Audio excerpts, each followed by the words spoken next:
Welcome back, everybody, to another module of QTM 200, Applied Regression Analysis. This week, we're going to start talking about how to use dummy or categorical variables. And this week, specifically, we'll be talking about using dummy variables in an additive model. But as always, I want to start off by just reminding you that our general purpose here is always taking information and data from a given sample and trying to make an inference to a larger population. And last module, we learned how to not only construct with regard to the estimation and assumptions, but also with regard to the inference for multivariate correlation and regression. So if you want a refresher, I highly recommend going back to the previous modules because what we're going to be talking about today is highly dependent on those. Today, like I said, we're going to estimate and interpret multivariate regressions with categorical variables. Next time, what we'll talk about is not having dummy variables in an additive model, but we'll use an interactive model. And the difference will become clear as we move forward throughout this module and the next. Before we talk about dummy variables this week, I want to briefly review some key concepts from the previous module with regard to not only the estimation of multivariate regressions, but as well as the inference with regard to plugging in the values of our estimated coefficients into our regression line to get predicted values. So to start, remember what we talked about at the very start of the module last time, so a couple of lectures ago, where I was convincing you of why we were using certain estimates for certain parameters. And if you remember, our beta naught here is an estimate of where our regression line crosses the y-intercept. Our estimate of beta 1 is the relationship between our first covariate and our outcome. The beta matrix has both of those components in it, and we also have to generate an estimate of our variance as well. As a sort of review, I want you to think back of why we're using this equation, x prime x inverse times x prime y, as our estimate of the parameter beta. And I'll let you think about that for just a second before I explain the answer.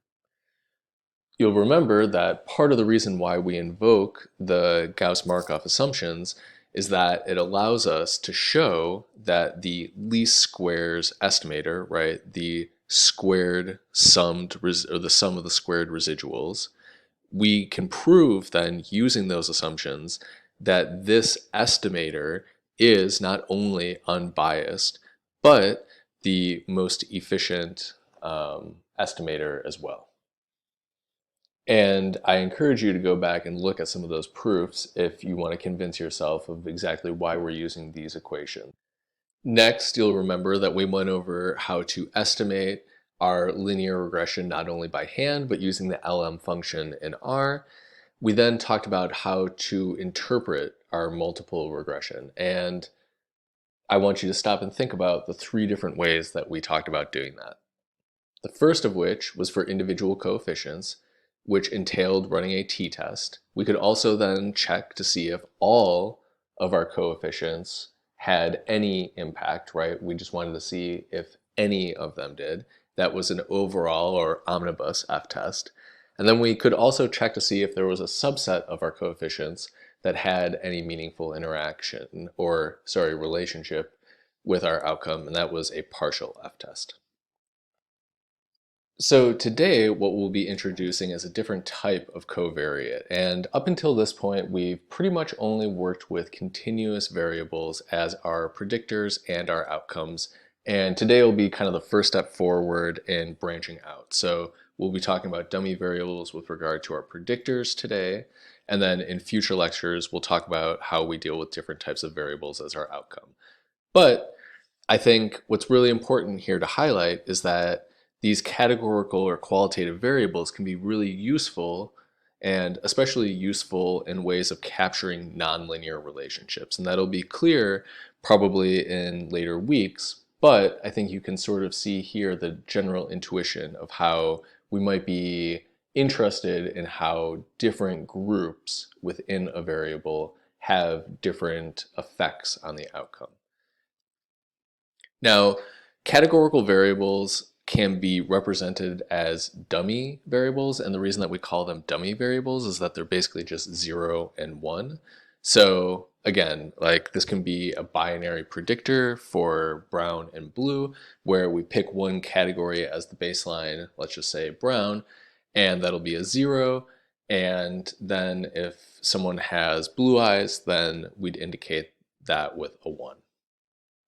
So if we were to write out a really simple model with just one quantitative predictor and then a second predictor that's categorical, we only need to have one dummy variable that is going to represent those two categories. And we can do so by having the same equation as before. yi is our outcome.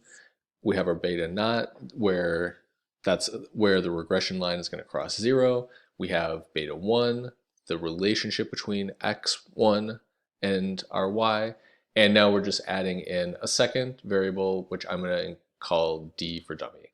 We're still going to have our errors, remembering that not only are y and x continuous, but our errors, again, are independently and identically distributed normally around a center of mean 0, and a constant variance that is unknown, something that we'll have to estimate, right?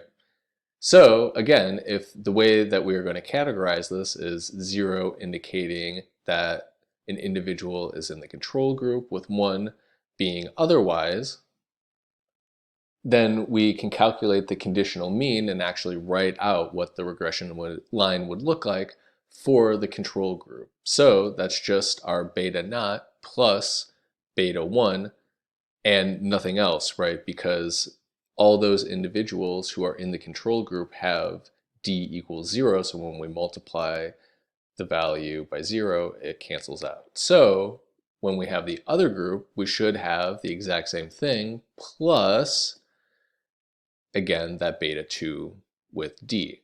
So if we were to write out the regression line, once we actually have our estimates, this is how we would go ahead and construct that. So don't forget that beta naught in both cases is still going to be interpreted as the y-intercept for the control group when x equals 0. We can then interpret beta 2 as the difference in the expectation of y, our predicted value of y, for the same x units between the two groups, right? So we can essentially have the same regression line with the same slope, but have different y-intercepts here. Beta 1 is interpreted as the effect of x on y controlling for those two groups.